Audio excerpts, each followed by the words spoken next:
I warmly welcome you, Honorable Ministers, to this joint Ministers meeting convened specifically to deliberate on the prevailing security situation in the Democratic Republic of Congo. Today's meeting is a result of our two regions recently convening urgently their separate meetings, from which a key recommendation was made to have this timely joint meeting, which similarly has been urgently convened. Honorable Ministers, we congregate here today to address the pressing issue of the security situation in the DRC and its implications for our region. Indeed, this is a situation that demands our immediate and sustained attention. In this way, we aim to respond in a timely manner to the immediate concerns of peace, humanitarianism, human security, and sustainable development. Notably, the long-drawn conflict in the eastern region of DRC has and continues to claim millions of lives and displacing countless civilians, with children, women, and persons with disabilities bearing the brunt. Another major risk is that the conflict continues to rapidly mutate into other forms of threats to human security and dignity, such as sexual exploitation, abuse, and gender-based violence as a mode of war, illicit exploitation and trafficking of natural resources, swelling war economy, and erosion of state institutions and authority. Honorable colleagues, our meeting is conventionally a precursor to tomorrow's assembly by our leaders, the heads of state and government, who will be holding a joint EAC-SADC summit that shall provide direction on the way forward regarding peace and security in our sister country. Still, it is important to reiterate the recent clarion call by separate extraordinary summits of the EAC and SADC to the warring parties to immediately cease hostilities and give chance to dialogue and negotiations, and further allow humanitarian assistance to be accessible to populations who are in dire need. As we give dialogue a chance, and indeed we must, there is need for all parties in the DRC to respect international law and ensure the safety of diplomatic assets and personnel within the country, as well as uphold long-lasting legal and moral principles of respecting peace missions. The recent attacks on peace missions in DRC are a stark affront to civility and a violation of the tenets of multilateral collective security.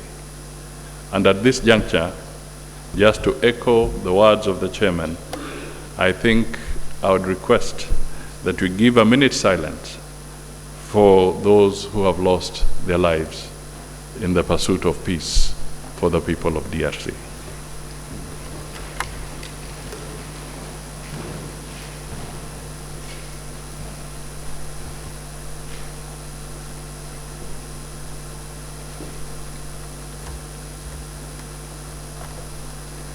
Thank you. You may be seated.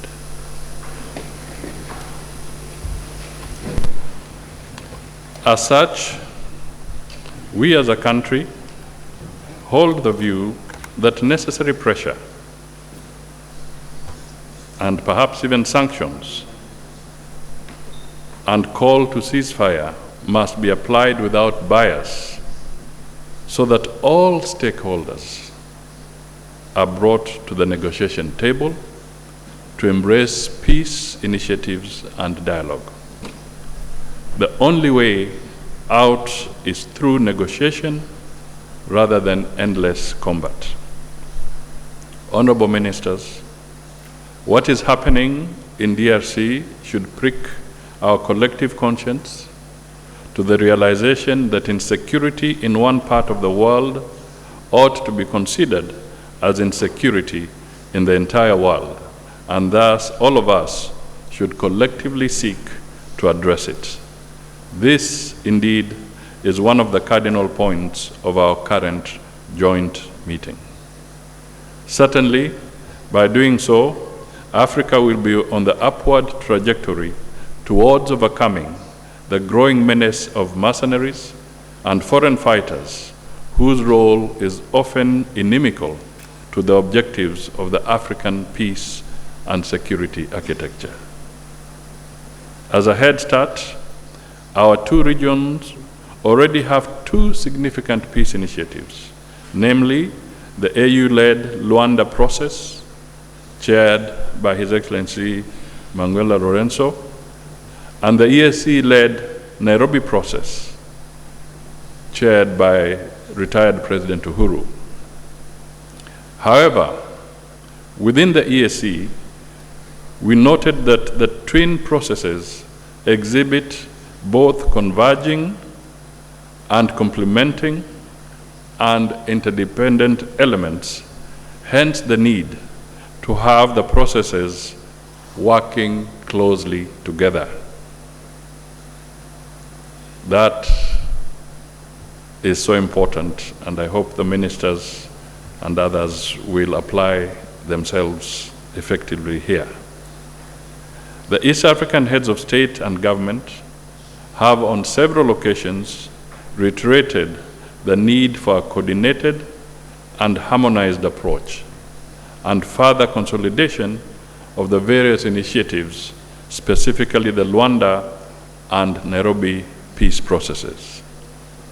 Such a joint approach will go a long way in eliminating the coordination challenges of multiple peace and security initiatives, which in the long run could work at cross purposes and hamper the effective implementation of peace approaches in Eastern DRC.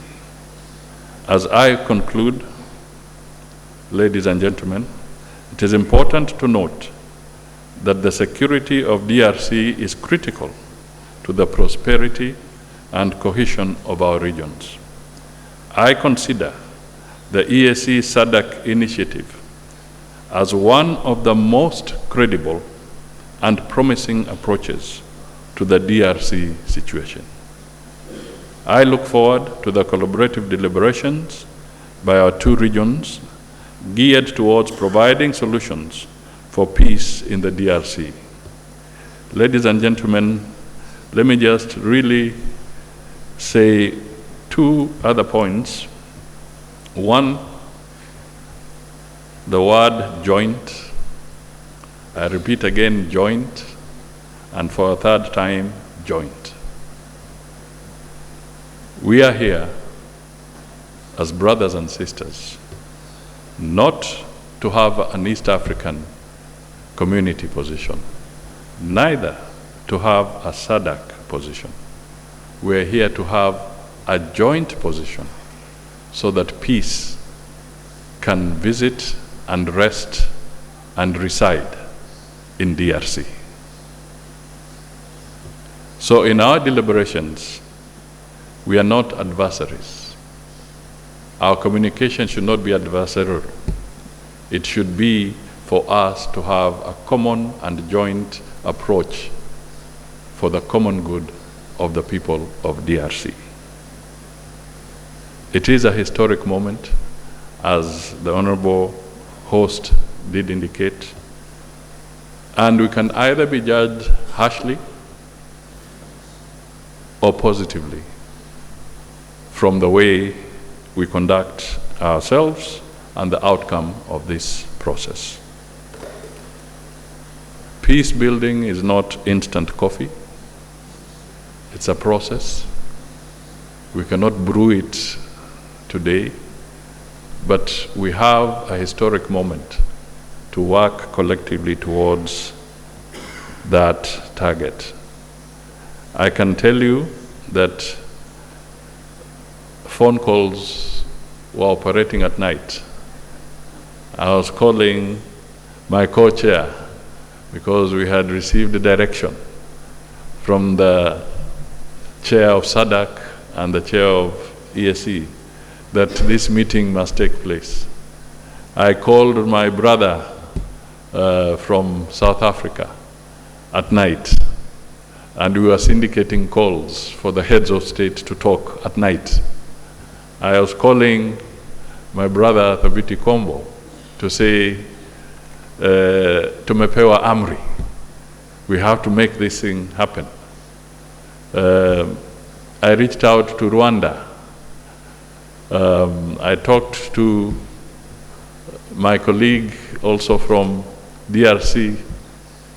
And at the same time, I know that the presidents were exchanging communication. All of us, in one way or the other, were involved in this. That means there's a reason. All this conversation has moved away. We have gone in circles. It's not happening in New York. It's not happening in Europe. The solution is back here for us to resolve. So my appeal to you is that let us make the best out of this historic moment and be able to also brief our heads of government appropriately so that we can find peace and prosperity for the people of DRC.